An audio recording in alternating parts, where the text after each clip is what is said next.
முத்துவேல் கருணாநிதி ஸ்டாலின் தோற்றிருக்க கூடாது. என்னுடைய ஆதங்கம்.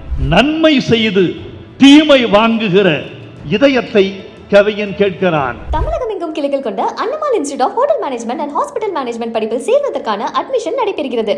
மே 4 ஒரு நாள் மட்டும்தான் தளபதி ஸ்டாலின் தோற்றிருக்கிறார். அந்த தொகுதி மக்கள் 365 நாளும் தோற்கடிக்கப்பட்டு கொண்டிருக்கிறார்கள். நான் தளபதி ஸ்டாலினுக்காக வருந்துவதை விட அந்த தொகுதி மக்களுக்காக அதிகம் வருந்துகிறேன்.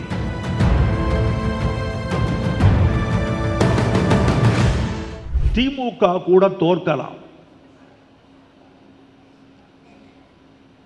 முத்துவேல் கருணாநிதி ஸ்டாலின் தோற்றிருக்க கூடாது.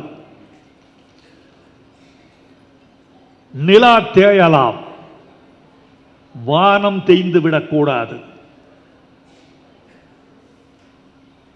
காற்றில் ஈரப்பதம் குறையலாம், கடலில் ஈரப்பதம் குறைந்திருக்க கூடாது. இதுதான் என்னுடைய ஆதங்கம். நன்மை செய்து தீமை வாங்கும் இதயம் கேட்பேன் என்று கண்ணதாசன் ஒரு பாடலில் எழுதியிருக்கிறார். அந்த இதயம் எதை கேட்கிறது? ஓர் இதயத்தை கேட்கிறது. அது எதை தாங்குகிற இதயம்? தீமையை தாங்குகிற இதயம். தீமை செய்து தீமை தாங்குகிற இதயத்தை கவிஞன் கேட்கவில்லை.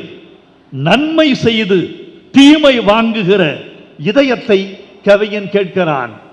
நன்மை செய்தார், தமிழ்நாட்டுக்கு நன்மை செய்தார், தொண்டு செய்தார், இரவு பகலாக உழைத்தார். கொளத்தூர் தொகுதியை இது தமிழ்நாட்டின் ஒரு தொகுதியா, சிங்கப்பூரின் ஒரு பகுதியா என்று கேட்கும் அளவுக்கு மாற்றி வைத்தார்.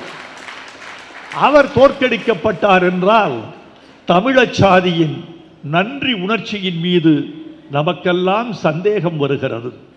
நண்பர்களே, அந்த தோல்வி ஒரு தோல்வி அல்ல. மே 4 ஒரு நாள் மட்டும்தான் தளபதி ஸ்டாலின் தோற்றிருக்கிறார்.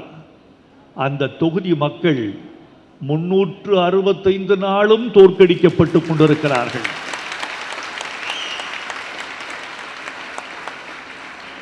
நான் தளபதி ஸ்டாலினுக்காக வருந்துவதை விட அந்த தொகுதி மக்களுக்காக அதிகம் வருந்துகிறேன்.